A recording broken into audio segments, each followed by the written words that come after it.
Intramuros, ang lugar kung saan matatamasa ang kagandahan ng nakaraan at kasalukuyan.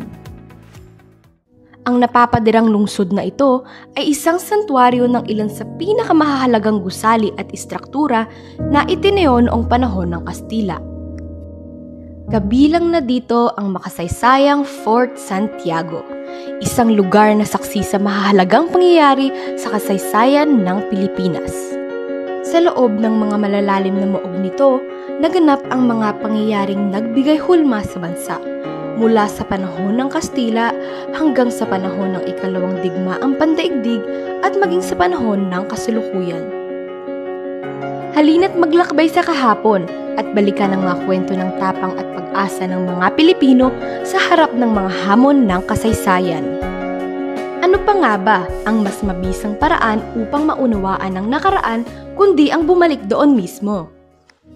Sa kabila ng samut-saring atraksyon sa Intramuros, ang Fort Santiago ay isang palatandaan ng masalimuot na kasaysayan ng Kamaynilaan.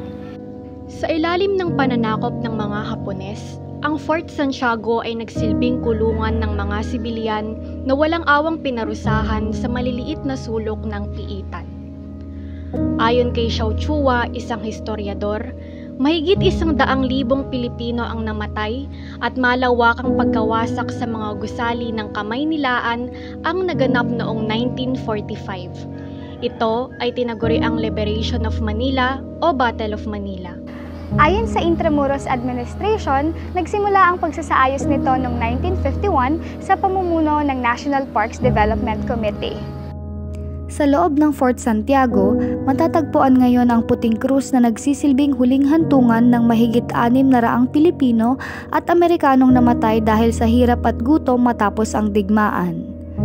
Dahil sa mga pangyayari, dito idinadaos ang taunang paggunita sa Battle of Manila tuwing 3 ng Pebrero sa pamamagitan ng pagsasagawa ng wreath-laying ceremonies sa pamumuno ng mga leader ng Maynila. Ang pagdiriwang na ito ay nagsisilbing pag-alala sa mga sakripisyong inialay ng mga Pilipino sa pagkamit ng ating kalayaan. Bukod pa rito, sa loob ng nagtataasang pader ng Fort Santiago ay nagkukubli ang Rizal Shrine, isa ring simbolo ng pag-asa at kagitingan. Ayon sa National Historical Commission of the Philippines, dito ay kinulong si Rizal sa loob ng 56 na araw mula Nobyembre 3, 1896 bago mahatulan ng kamatayan noong Disyembre 30, 1896 sa Bagong Bayan. Ang kanyang piitan noon ay isa ng museo ngayon na gumugunita sa kanyang kabayanihan at malaking ambag sa ating pagkamulat. Tiyak na kapupulutan ng aral at inspirasyon ng mga sulatin, dokumento, kasuotan at mga personal na kagamitan ni Rizal na patuloy na sasaksihan ng mga pag-asa ng bayan, ang kabataan.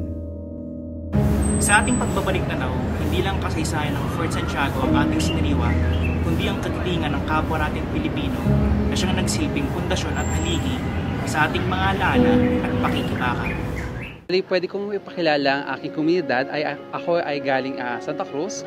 Kung may mga kaibigan ako galing Tondo at iba pang distrito ng Maynila, pwede kong ipakilala ang aking komunidad bali sa pagpapakilala ng mga iba-ibang kultura like sa pagkain, sa pagsasalita at sa pananamit, pwede yun. At iba pang bagay, especially sa mga history behind of our districts. Yun lamang po. Sa Pilipinas, iba't iba ang komunidad na hitik sa kulay at kultura. Makikita ang mga ito sa lansangan, maging sa pakikisalamuha sa kapwa. Hindi lang din ito isang lugar kung saan tayo naninirahan. Nakapaloob din dito ang ating kasaysayan, tradisyon at kultura.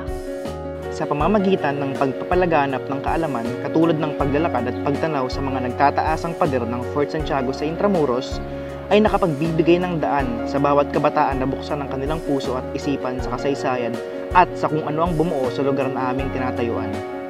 Ito ang nag-uugnay sa atin sa nakaraan at nagbibigay inspirasyon para sa kinabukasan ng bayan.